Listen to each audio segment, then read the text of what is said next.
तो भाइयों, आज के इस वीडियो में हम बात करने वाले हैं रामायण फिल्म के उस टीजर की जिसने इंटरनेट पर तहलका मचा दिया है। जानेंगे कि रणबीर कपूर क्या सच में 3 रोल में नजर आने वाले हैं। साथ ही बात करेंगे रामचरण वर्सेस रणबीर के राम के किरदार को लेकर कंट्रोवर्सी के बारे में। टीजर के ग्राफिक्स और टाइटल कार्ड पर भी नजर डालेंगे, क्या वाकई वो गेम ऑफ थ्रोन्स के कॉपी है। साथ ही जानेंगे फिल्म के बजट। तो चलिए शुरू करते हैं। 3 जुलाई को जैसे ही रामायण का फर्स्ट लुक टीजर आया, पूरा सोशल मीडिया उबल पड़ा। टीजर की शुरुआत होती है ब्रह्मा, विष्णु और महेश की गैलेक्सी जैसे इफेक्ट से बनी भव्य झलक से, और इसका बैकग्राउंड म्यूजिक इतना पावरफुल है कि मेकर्स ने पहले ही लिखा था पुट ऑन योर हेडफोन्स। और जब आप वो म्यूजिक सुनते हो तो समझ आता है कि ये साधारण रामायण नहीं बल्कि एक सिनेमैटिक अनुभव होने वाला है। इस म्यूजिक को तैयार किया है हैंस जिमर और ए.आर. रहमान ने, और दोनों भाइयों ने ऑस्कर जीता है। मतलब ये अपने फील्ड के लेजेंड्स है और इसमें कोई दो राय नहीं है। अब बात करते हैं सबसे चौंकाने वाले पहलू पर, रणबीर कपूर का ट्रिपल रोल। तो साल 2024 में पीपी मून की एक रिपोर्ट में बताया गया था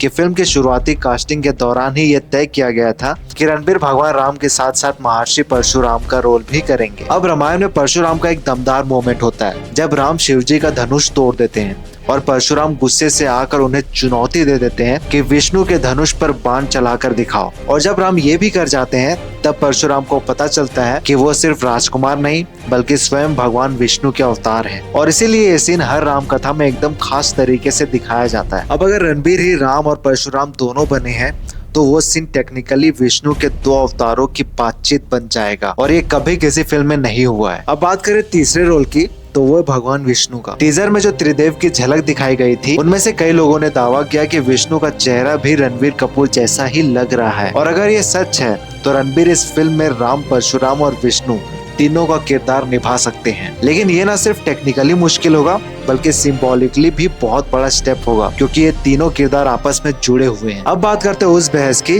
जो सोशल मीडिया पर तेजी से फैल गई है, रणबीर वर्सेस रामचरण। तो देखो, रामचरण के फैंस का कहना है कि भगवान राम का रोल उनके फेवरेट एक्टर को मिलना चाहिए था। इसकी शुरुआत RRR के उस सीक्वेंस से हुई जहां रामचरण गेरुआ कपड़ा पहने धनुष बाण के साथ एक्शन में थे। उस सीन को देखकर लोग कहने लगे कि वो पहले से ही ऑन स्क्रीन राम लगते हैं। जैसे ही रणबीर की पहली झलक आई, कई रामचरण फैन पेजेस ने सोशल मीडिया पर पोस्ट करना शुरू कर दिया। Wrong casting, Ranbir has no aura of Ram, Ram Charan would have been 10x better. इसके जवाब में रणबीर के सपोर्टर्स भी सामने आए। किसी ने कहा जब राजा मौली डायरेक्ट कर रहे हो तो कार्डबोर्ड भी महाकाव्य लगने लगता है। एक ने लिखा रणबीर कपूर में ग्रेस है, सिंप्लिसिटी है और यही राम के कैरेक्टर को प्ले करने के लिए चाहिए। मतलब सीधा साधा टीजर भी आजकल फैन वॉर में बदल सकता है। इस फिल्म के टीजर का टाइटल कार्ड जब आया तो उसकी भी तारीफ हुई, और कुछ लोगों ने आरोप लगाया कि ये गेम ऑफ थ्रोन्स का सस्ता कॉपी है। एक यूजर ने लिखा 900 करोड़ खर्च कर दिए गए VFX में, तो क्रिएटिव डिपार्टमेंट के लिए कुछ बचा ही नहीं, इसीलिए कॉपी मार दिया। तो किसी ने लिखा Ramayan versus game of thrones चल रहा है, अब तो ओरिजिनलिटी दिखाओ यार। वैसे देखा जाए तो टाइटल कार्ड वाकई ग्रैंड है, लेकिन इंस्पिरेशन नाम की भी कोई चीज होती है। अब इस पर आपकी क्या राय है कमेंट में बताओ। अब आते पैसों की बात पर। पहले कहा जा रहा था कि फिल्म का बजट 835 करोड़ है, मगर अब खबर आ रही है कि दोनों पार्ट्स मिलाकर 1600 करोड़ खर्च होंगे। पहला पार्ट 900 करोड़ और दूसरा पार्ट 700 करोड़। अब पहले पार्ट का बजट इसलिए भी ज्यादा है क्योंकि जो भी सेट्स बनाए गए हैं, जितने भी कॉस्ट्यूम में खर्चा हुआ है, वो सभी चीजें इसके पार्ट 2 में भी यूज होंगे। तो पार्ट 2 में कॉस्ट्यूम और सेट डिजाइन से पैसा बचेगा और इसीलिए इसका बजट कम रखा गया। तो कुल मिलाकर ये फिल्म 1600 करोड़ में बन रही है, और इसके साथ ही ये इंडिया की सबसे महंगी फिल्म बन चुकी है। अब एक्टर्स की फीस की बात करें तो रणबीर कपूर एक पार्ट के लिए 75 करोड़ ले रहे हैं, यानी कि दोनों पार्ट मिलाकर वो 150 करोड़ की फीस लेंगे। वहीं अगर यश की बात करें तो वो दोनों पार्ट्स को मिलाकर 100 करोड़ रुपए ले रहे हैं, और साथ ही वो इस फिल्म के को प्रोड्यूसर भी हैं, तो फिल्म का जो भी प्रॉफिट होगा उसमें भी उनका शेयर होगा। साई पल्लवी की बात करें तो दोनों पार्ट को मिलाकर 12 करोड़ रुपए ले रही है। बाकी आप सबको पता ही है कि इसका पहला पार्ट 2026 दिवाली में आ रहा है और इसका दूसरा पार्ट 2027 दिवाली में। तो कुल मिलाकर रामायण का टीजर अपनी भव्यता, संगीत, कास्टिंग और ग्राफिक्स से सबका ध्यान खींचने में कामयाब रहा है। रणबीर का ट्रिपल रोल हो या यश का डार्क रावण लुक, दोनों की झलके बस टीजर है,